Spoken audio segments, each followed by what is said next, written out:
Shalom, selamat malam. Kita bersama lagi di persekutuan doa malam, Menara Doa. Ya, sebetulnya saya mau sampaikan yang lain, tapi kemarin istri sampaikan, coba kamu sampaikan hal yang penting terkait dengan keluarga, karena bulan depan bulan keluarga. Dan saya sampaikan ini minggu lalu di gereja kecil di kaki gunung pegunungan Menoreh ya. Dan mereka minta sampaikan perihal keluarga. Apa yang membuat berkat keluarga itu tercapai? Ini jadi gambaran yang ideal. Bagaimana berkat atas keluarga itu bisa tercapai ya. Kita akan sama-sama baca di Mazmur 128. Ya, kita sering baca perikop ini, bagian ini. Namun saya dibukakan satu kebenaran yang sangat penting buat kita mengerti apa yang menjadi kunci rahasia ya. Berkat atas keluarga itu bisa ya Tuhan kasih. Dan ini sangat penting bagi kehidupan keluarga Kristen. Ya, walaupun istri saya bilang jangan banyak bicara tentang keluarga secara detail ya, karena banyak anak muda di tengah-tengah kita, tapi enggak bisa.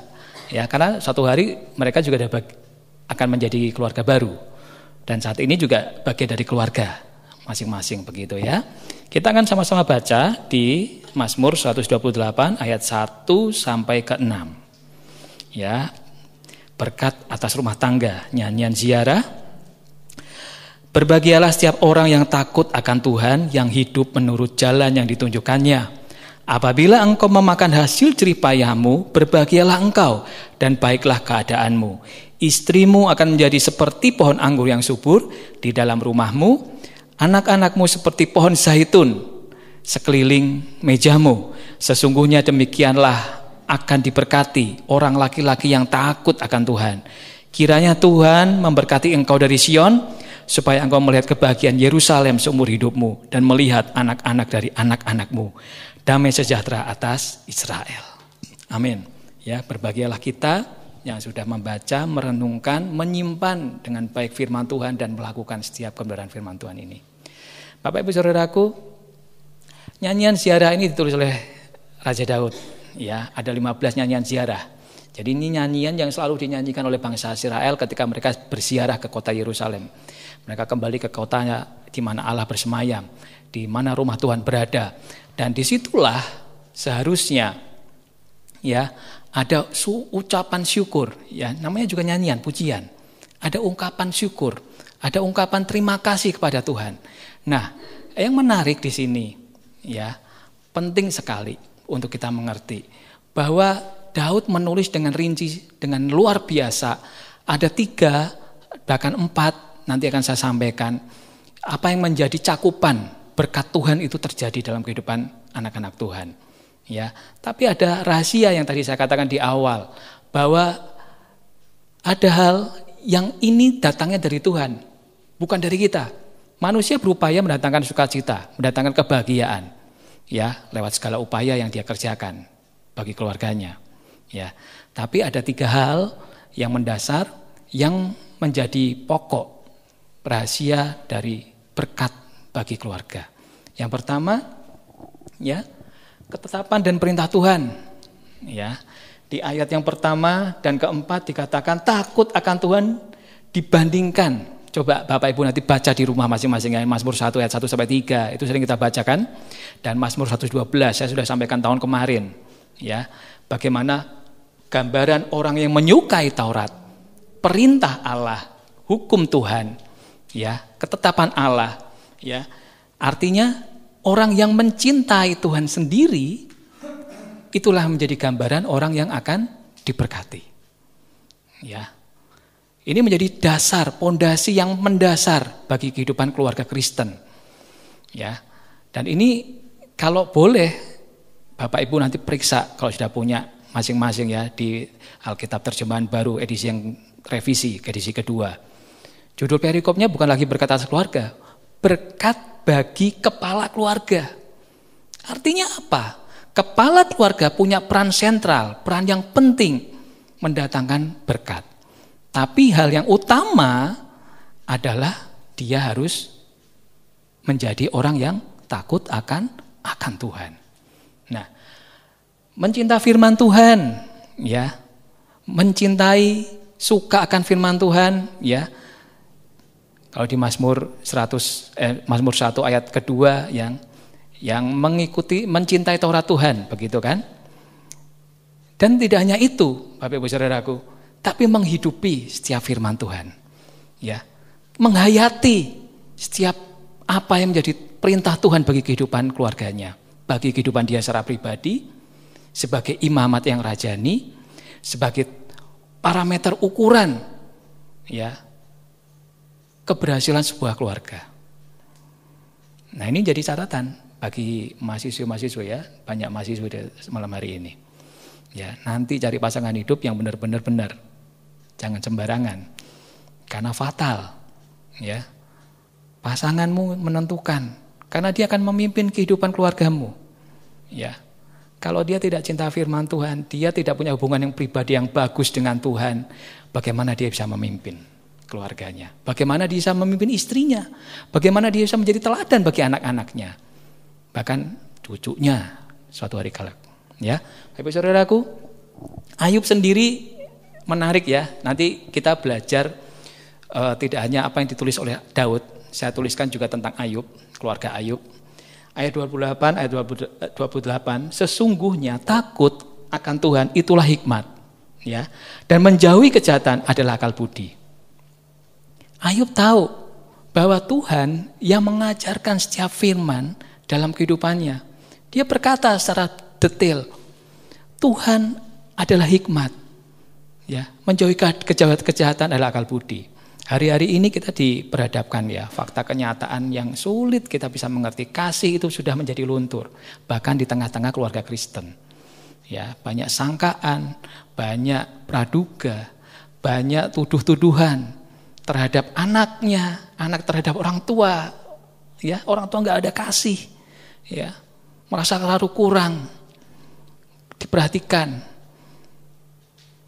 Sebulan ini saya boleh berkesempatan berkarya di Salatiga, ya. Menarik kota kecil yang bersih, udara masih seger, nggak seperti Semarang, ya. Aduh, Semarang udah panas, debu, polusinya begitu rupa. Di Salatiga sangat nyaman, ya. 2 minggu yang lalu kurang lebih saya kaget karena tuan rumah keluar dari rumah, kami masih di teras, kita lagi sharing. Ada apa, ya, Ibu? Itu tetangga kok rame. Saya juga nggak nyangka, ya. Rupanya di tetangga itu didatengin ambulan 3. Lalu polisi datang beriringan ke rumah. Nah, di komplek itu memang berdekat dengan kampus Satya Wacana, Universitas Kristen Satya Wacana. Banyak kos-kosan di situ, ya. Banyak indekos, rumah homestay bagi mahasiswa. Dan rupanya ada seorang pria, sudah parubaya, ya, tidak terselamatkan nyawanya. Ya, mungkin sakit, tapi kronologisnya nggak persis tahu saya apa masalahnya. Yang jelas pria ini katanya pergi dari rumahnya sekitar 2 bulan, berpisah dari istrinya untuk tinggal di rumah itu. Ya, dia kos di situ. Saya nggak tahu apa yang jadi permasalahan sedetailnya dari keluarga ini. Ya, tapi akhirnya pria ini sakit dan tidak tertolong. Dan baru terdeteksi sudah meninggal setelah 4 hari 5 hari.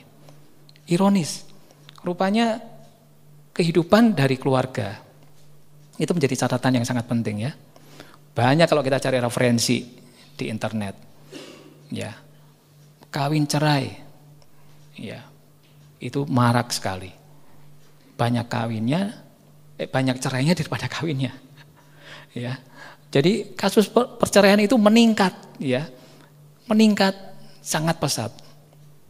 Tidak diiringi dengan membangun, ya, kebahagiaan di dalam keluarga. Nah, ini menjadi catatan bagi kita. Ya, apakah kita masih meletakkan Tuhan, Sang Firman itu yang terutama dalam keluarga kita? Ya, ini bukan jadi tugas pria saja atau suami, tetapi wanita juga sebagai penolong, ya, menyokong, mendukung pasangannya untuk menghadirkan juga firman Tuhan di tengah-tengah keluarga. Nah, Bapak Ibu Saudaraku, hidup takut di dalam Tuhan itu artinya kita hidup di jalan yang Tuhan mau. Betul? jalan yang Tuhan inginkan untuk kita lakukan. Enggak nyerong ke kiri, enggak nyerong ke kanan. Tetapi seperti apa yang Tuhan mau. Enggak gampang. Karena akal manusia lebih kuat. Ya, kalau kita lebih mengutamakan rasio kita mengabaikan persekutuan kita dengan firman Tuhan, dengan Tuhan, di keseharian kita. Kadang-kadang, rasio bilang enggak mungkin. Ya, harusnya kamu berbuat ini supaya kamu dapat keuntungan yang besar. Ya itu terjadi. Ya, banyak contoh nama-nama yang kelihatannya nama dari Alkitab ya, tapi jatuh dalam pelanggaran. Marak di media bukan? Apakah itu menjadi teladan bagi kita? Jalannya sepertinya enak, tapi kita nggak tahu ujungnya kan? Dan jelas, karena kita berbuat curang, kita berbuat nggak baik. Hidup di jalan Tuhan memang gak enak. Itulah salib. Ya, itulah tantangan. Ya. Berikutnya. Nah, saya katakan kita belajar dari Ayub juga dari Musa ya. Musa bersekutu dengan luar biasa dengan Tuhan. Dan ini perintah Tuhan bagi orang-orang Ibrani yang saat itu dalam pimpinan Musa. Ya, Bapak Ibu bisa baca di Ulangan 5 32 sampai 33 dan selanjutnya pasal selanjutnya ayat 1 sampai 3. Ya, kasihilah Tuhan sebagai perintah yang utama. Mengasihi Tuhan itu menjadi perintah yang terutama. Ya, ayat ke-5 dari Ulangan 6. Kasihilah Tuhan Allahmu dengan segenap akal budimu, dengan segenap jiwamu, dengan segenap kekuatanmu. Ya, tetapi cara orang Ibrani mendidik anak-anak dan cucu mereka sangat luar biasa. Ya, ayat yang 1, inilah perintah Tuhan Allahmu untuk dilakukan, dikerjakan. Enggak cuma dimengerti, diketahui, tapi untuk dilakukan. Supaya apa? Seumur hidupmu, engkau dan anak cucumu takut akan Tuhan Allahmu dan berpegang pada segala ketetapan dan perintahnya yang kusampaikan kepadamu. Ya, dan supaya lanjut umurmu. Ya, panjang umur. Ini yang Tuhan janjikan, ya. Lakukanlah itu dengan setia. Ayat yang ketiga, supaya baik keadaanmu dan supaya engkau menjadi sangat banyak. Ada janji yang Tuhan taruh ya di kehidupan orang Ibrani. Nenek moyangnya kita kenal, Abraham ya. Ya. Bulan kemarin rame kan filmnya Only His Sons. Ya, itu tipologi sebetulnya ya. Bagaimana Kristus juga hadir di tengah-tengah dunia sebagai anak tunggal Bapa yang berkorban. Ya. Abraham bergumul. Tuhan janjikan keturunannya akan menjadi banyak seperti bintang di langit dan seperti pasir di laut. Ya, tapi menanti janji Tuhan terrealisasi itu enggak gampang. Butuh kesabaran. Belasan tahun akhirnya Tuhan baru jawab. Ya. Jangan sampai salah langkah. Ya. Abraham punya janji tapi tidak menghidupi janji itu. Ya. Bapak Ibu Saudaraku, orang Ibrani mendidik anak cucunya dengan luar biasa. Taurat itu dikasih kepada Musa. Ajarkan. Ya, lakukan dengan setia. Ya, supaya panjang umurmu. Ya, supaya lanjut umurmu. Supaya kamu menjadi penguasa atas negeri yang tidak pernah kamu miliki, yang tidak pernah kamu bangun, firman Tuhan katakan. Janji yang Tuhan kasih ini sungguh luar biasa Bapak Ibu Saudaraku. Kita enggak pernah tahu kehidupan kita. Apa yang kita alami ke depan, apa yang kita dapati ke depan, kita enggak pernah ngelihat. Bisa kita memprediksi ke depan apa yang kita kerjakan, apa yang kita dapat? Enggak bisa. Tapi Tuhan tidak pernah lalai terhadap janjinya. Amin. Tuhan selalu kerjakan itu dalam kehidupan kita. Kalau kita setia. Ya, aplikasinya bagaimana? Ya hiduplah setia di hadapan Tuhan. Beribadahlah kepada Tuhan Allahmu. Ya. Selalu. Ya. Setialah mengiring Tuhan. Ya, ini peringatan bagi kita semua. Ya, bukan hanya sebagai lelaki, sebagai suami, sebagai kepala keluarga, tetapi juga anak-anak, sebagai ibu dari anak-anak. Wanita juga harus menjadi punya peran yang sentral, ya. Kalau baca di Amsal 31, ya, bagaimana menggambarkan istri dari orang benar, ya, lebih mahal dari permata, lebih bernilai dari permata. Amin. Ya. Kalau engkau punya istri, ya laki-laki lebih bernilai dari permata. Ya. Dia menjadi penolong bagimu, bagi anak-anakmu. Ya. Yang kedua,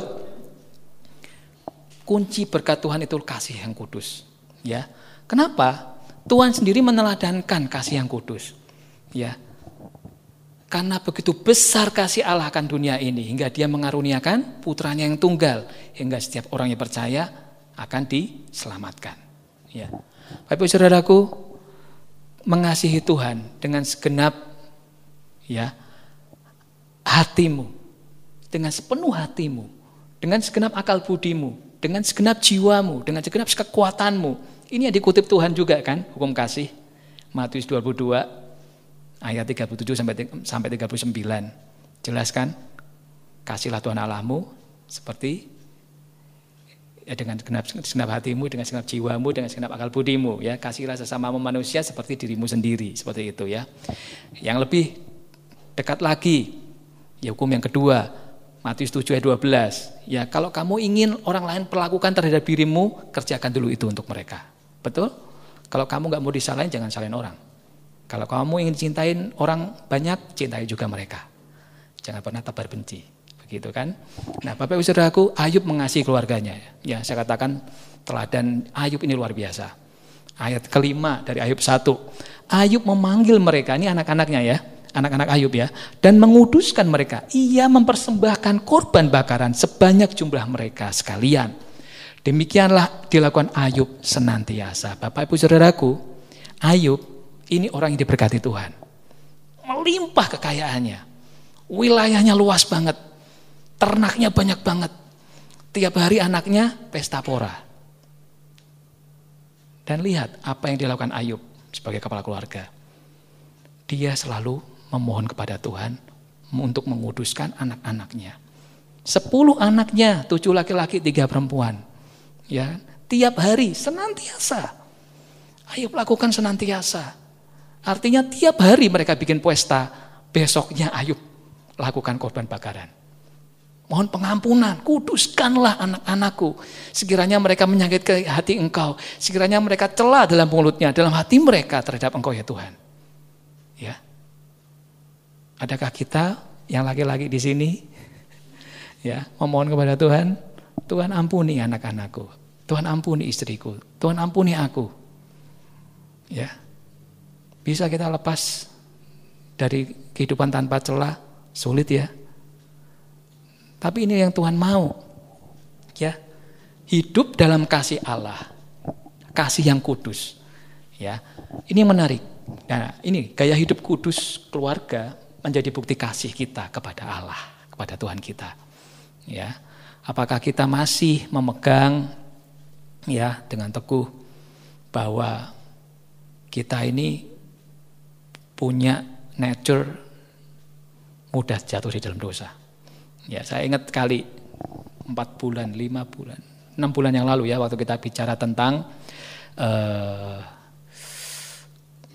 Kamyum ya, di Youth. Ya, waktu itu saya di awal ya, kenapa saya lalu di awal, saya bingung. Susah sekali membuat gambaran yang tepat bagaimana kehidupan manusia. Ya, akhirnya saya ketemu satu figur, Elon Musk, tahu Elon Musk ya? Orang paling kaya sedunia. Dia ditanya, bagaimana kira-kira akhir hidupmu? Dia bilang, katakan apa? Kamu tahu dong, saya sendiri gak pernah ngerti akhir hidup saya. Karena saya tahu hidup saya jauh dari Tuhan. Ya, ironis. Dia ngerti, tapi dia tidak menghidupi apa yang dia ketahui. Dia hanya sebatas tahu. Ya, kalau dia bertobat, wah luar biasa ya. Berkati banyak gereja, penginjilan misionari berjalan. Saya yakin dia dari keluarga Kristen, karena dia bisa berkata seperti itu. Ya, sebagai nature, sebagai manusia saya nggak berlayak, dia katakan, mendapat kehormatan di akhir hidup saya. Sampai seperti itu. Punyakah kita kerendahan hati di hadapan Tuhan? Ya, tiap hari, tiap minggu rajin, nggak pernah bolos, datang ibadah. Ya, tapi kita nggak pernah mengaku dosa di hadapan Tuhan. Ya, memang dia bukan gereja Kristen Katolik ya, kita gereja Kristen Pentakosta. Tapi mengakui dosa kita, kelanggaran kita, kesalahan kita itu penting juga. Kenapa? Supaya kita tidak tinggi hati, tidak sombong. Betul? Ya. Ini jadi perenungan buat kita malam hari ini Bapak Ibu Saudaraku. Berikutnya, ya, yang ketiga, kunci keberhasilan berkat Tuhan itu adalah mempunyai karakter seperti Kristus. Ya, karakter Kristus banyak, baca di Injil. Ya, kenapa Gideon bikin Alkitab itu hanya Injil, ada 4 kitab saja? Karena itu intisarinya apa yang Kristus kerjakan di dunia ini. Ya, karakter Kristus ya baca di sana semua ada. Ya, tapi ini yang dikerjakan oleh orang Ibrani. Ya, di Ulangan 6 ayat 6 sampai 9. Ya, haruslah engkau perhatikan, 1. Haruslah engkau mengajarkannya berulang-ulang kepada anak-anakmu dan membicarakannya, mendiskusikannya, men-sharingkannya, begitu kan ya. Harus juga engkau mengikatkannya sebagai tanda pada lenganmu dan haruslah itu menjadi lambang di dahimu. Ya. Dan haruslah engkau menuliskannya pada tiang pintu rumahmu dan pada pintu gerbangmu. Bapak Ibu Saudaraku, orang Ibrani menulis dengan luar biasa. Musa mengajarkan kepada orang Ibrani, ya, sampaikan hukum Tuhan itu, ketetapan Tuhan itu berulang-ulang. Kenapa? Kalau kita ingin membangun karakter kehidupan kita, nggak bisa sekali jadi. Karakter itu dibangun oleh setiap musim. Ya tadi pujiannya bagus ya. Semusim berlalu, nggak cuma semusim berlalu, setiap musim berlalu kita diuji karakter kita. Apakah karakter kita sama seperti Kristus atau kita seperti dunia sebaliknya? Ini bahaya. Katanya keluarga Kristen, tapi karakternya karakter dunia. Celaka, ya, hidup dalam celah. Nah, saudaraku, ini menjadi pengingat bagi kita. 3K, ya kan? Ketetapan Tuhan, kasih kudus, dan karakter Kristus.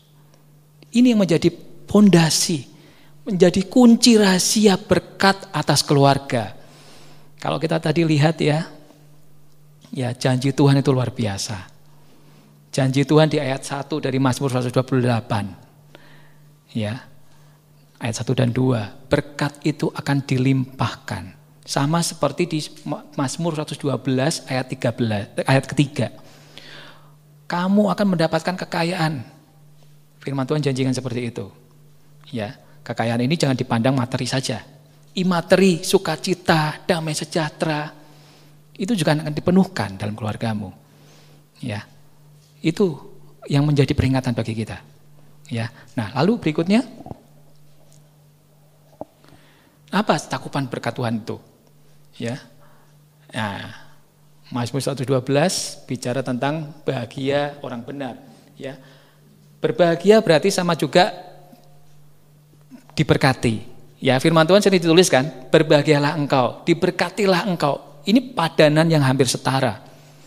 Ya, blessing dan blessing. Blessing itu bicara berkat, blessing itu adalah sukacita. Ya, kebahagiaan. Ini konteks yang seimbang. Berkat dan sukacita, kebahagiaan itu seiring bagi kehidupan orang benar. Ya. Nah, berkat yang pertama ya dari Mazmur 128 ayat kedua itu berkat yang pertama kepala keluarga, kepala rumah tangga. Ya, kepala keluarga.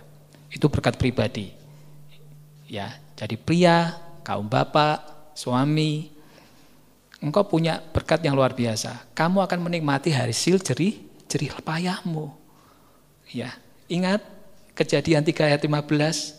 Ya, Tuhan berkatakan apa? Kamu ya akan hidup susah dari tanah ya yang kamu ada. Kamu harus menghidupi hidupmu dari tanah. Harus berkarya, bekerja dari peluhmu. Dan kamu akan menikmatinya. Ya. Hawa juga sama kan, mengalami yang sama. Tapi berkat kepala keluarga itu yang menjadi yang pertama.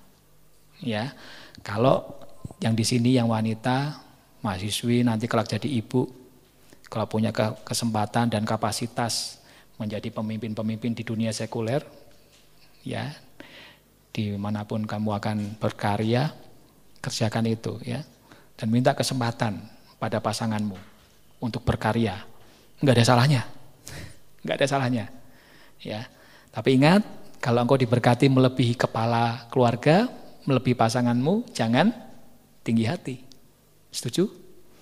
Ya, bagaimanapun pemimpin tetap suamimu, pasanganmu. Ya, ini penting. Nah, yang kedua adalah berkat keluarga kecil. Ada istri dan anak, ya kan? Istrimu menjadi seperti pohon anggur di halaman rumahmu. Di rumahmu, lebih tepatnya di halaman pelataran rumahmu. Ya, dan anak-anakmu menjadi seperti tunas pohon zaitun. Dua pohon ini menjadi pohon yang penting dalam kehidupan orang Ibrani. Pohon anggur dan pohon zaitun. Hasil dari turunan dari pohon ini, buahnya, apapun, minyaknya, zaitun sangat mahal. Punya nilai. Punya sesuatu yang bernilai guna dan nilainya sangat mahal. Sama, anak-anak kita, istri kita, punya nilai yang luar biasa, amin. Ini menjadi peringatan bagi kita. Berkat atas keluarga, itu yang kedua bicara tentang keluarga kecil, ya istri dan anak-anak. Ya tadi saya katakan Amsal 31, ya nanti silakan dicatat dibaca di rumah ya, lengkap di situ ya. Nah berkat yang ketiga adalah berkat keluarga besar, ya ayat 5 dan 6. Tuhan memberkati engkau dari Sion. Tuhan memberkati engkau dari Sion. Tuhan mencurahkan berkat-berkatnya. Ya ini di Mazmur 112 ayat kedua. Ya. Tersedia berkat Tuhan untuk angkatan orang benar. Angkatan ini bicara keturunan orang benar. Ini Mazmur 112 ayat kedua ya. Dan bagi anak-anak dan cucu-cucu. Ya, menarik sekali. Ya. Saya berharap saya bisa temukan foto keluarga dari pastor. Ya saya cari-cari dan ketemu memang ya. Foto terbaru, terupdate. Dan itu menarik. Anak cucu semua ada di situ di foto lengkap. Saya tampilkan tadi ya. Bayangkan kalau itu ada di keluarga kita. Nyenengin enggak? Bangga enggak? Punya keluarga besar yang begitu diberkati Tuhan. Anak-anak dan cucu-cucu hadir di masa tua kita nanti ya. Saya belum ingin tua ya, tapi sempat kos-kosan ya. Ngejar waktu ya dari rumah ke sini ya. Bulan kemarin udah telat ya Juwita, ditelepon-telepon dari Klaten ke Semarang 2 jam. Itu sudah sadis. Ya. Tadi hanya berapa menit? Gak ada 10 menit harus sampai ke sini. Ya, jantungnya sakit saya. Ngejar waktu. Ya, Bapak Ibu Saudaraku, ingat kisah Jonathan Edwards. Ini hamba Tuhan juga ya, rekan sejawat pastor. Ya, luar biasa. Jonathan Edwards distudi oleh satu universitas, ya, anak-anak dan keturunannya menjadi keluarga yang luar biasa. Ya. 3 orang jadi anggota senator. Senator itu kalau di kita adalah anggota perwakilan rakyat DPR begitu ya. Berapa jadi rektor, berapa menjadi dean, jadi dekan. Ya, banyak jadi guru. Ya. Banyak juga yang menjadi hamba Tuhan. Ya, ini menjadi gambaran bagaimana orang benar, hidup benar di hadapan Tuhan. Anak cucunya selalu diberkati dan menjadi tolok ukur di kehidupan masyarakat. Bayangkan, kalau Indonesia punya keluarga Kristen yang solid, keluarga Kristen yang diberkati, yang hidup benar di hadapan Tuhan. Wah, saya nggak bisa bayangkan. Ya, dan saya cukup mengkritisi ya, beberapa teman saya bicara bahwa pendidikan di Indonesia itu menarik, ya, eksklusivitasnya sangat tinggi, bahkan di sekolah pemerintah yang harusnya pluralitasnya tinggi, itu tidak terjadi, ya kelompok yang mayoritas begitu dominan, yang minoritas selalu dikesampingkan, dianaktirikan, dikondisikan nggak nyaman. Ya, tapi ada sekolah satu di Salatiga. Ya, sekolah Kristen. Dia bikin musola di sana. Begitu tolerannya. Ya. Kalau mungkin ini mimpi, ya, mimpi utopis dari saya. Semua sekolah harusnya tidak eksklusif tapi inklusif. Semua bebas belajar. Semua keyakinan silakan pelajarin. Ya. Justru di situ Kuncinya di mana? Di karakter. Saya berharap, tadi kita bicara tentang karakter Kristus. Kalau kita bisa memancarkan, merefleksikan karakter Kristus di kehidupan kita, saya yakin dan percaya banyak orang akan terpesona. Impresi kita itu membuat mereka melihat, inilah kehidupan yang diidam-idamkan. Ya, karena gereja yang kami layani kemarin minggu menarik 2 minggu yang lalu. Ya, satu anak, saya mau sekolah di sekolah ini, SMA Kristen ini. Ditentang habis-habisan sama keluarganya. Keluarganya sepupu kita ya. Enggak boleh. Kamu kan sudah cukup. Saya mau belajar tentang Yesus. Kamu sudah dapatkan sama Om. Enggak, saya mau di sana. Ya. Menarik. Bayangkan, hanya datang ke pastori untuk belajar bahasa Inggris, matematika, tapi penanaman karakter Kristus, nilai-nilai Kristiani, ini mempesonakan anak ini. Dia nggak dapatkan di rumahnya, tapi sukacita dan sejahtera dari Kristus dia dapatkan di tengah keluarga hamba Tuhan ini. Bayangkan, ya, memang kita dikotak-kotakan, bukan? Undang-undang perlindungan anak, ya kan? Tepatnya saya kurang tahu, ya, di bawah 20 tahun, 18 tahun, semua harus ikut apa yang keluarga punya. Tapi di atas itu semua harus punya kebebasan. Betul? Nah, coba kehidupan kita dengan nilai-nilai Kristiani, nilai-nilai karakter Kristus. Saya yakin dan percaya banyak saudara-saudara kita yang belum mengenal Kristus akan melihat, inilah anak Tuhan. Inilah orang benar. Inilah yang dirindukan. Saya yakin duplikasi non biologis akan sangat berkembang ya, kekristenan akan maju. Ya. Walaupun sekarang pun seperti itu ya. Banyak ya di tengah-tengah kita juga ada. Ya. Bagaimana kehidupan kita? Apakah kehidupan kita bisa membawa teladan yang nyata bahwa Kristus itu hadir di tengah-tengah kehidupan kita? Ya, itu menjadi tantangan buat kita. Nah, yang keempat, ini berkat kelompok atau suku bangsa. Ya, Tuhan memberkati Israel. Israel kita tahu 12 suku. Ya. Berkat itu bukan hanya dari keluarga, tapi naik sampai ke komunitas yang lebih luas. Bapak Ibu Saudaraku, ini menjadi pengingat bagi kita malam hari ini. Bahwa keluarga Tuhan, keluarga orang benar, ya, dimulai dari kehidupan yang benar di hadapan Tuhan. Mencintai ketetapan Tuhan, mengasihi Tuhan, mengasihi keluarganya, dan mengajarkan karakter Kristus yang nyata. Ya. Ini fondasi dari apa yang Tuhan mau. Ya, fondasi dari kita apa? Cuma 2. 2K. Komitmen, 1, dan konsisten. Sudah. Kalau kita nggak pernah komitmen dan konsisten, sulit buat kita. Ya, mengajar itu suatu hal yang sulit. Ya, waduh, nggak mudah. Karena sedikit kita bikin kesalahan, kita pasti dinilai. Ya, pasti kita dinilai. Ya, makanya kepala keluarga, ya, para lelaki, pria, hidup kudus di hadapan Tuhan itu penting. Ya, kiranya kebenaran firman Tuhan ini boleh membuat kita semakin mencintai Tuhan, mengasihi Tuhan, mengasihi keluarga kita, dan berupaya mempermuliakan nama Tuhan lewat kehidupan kita.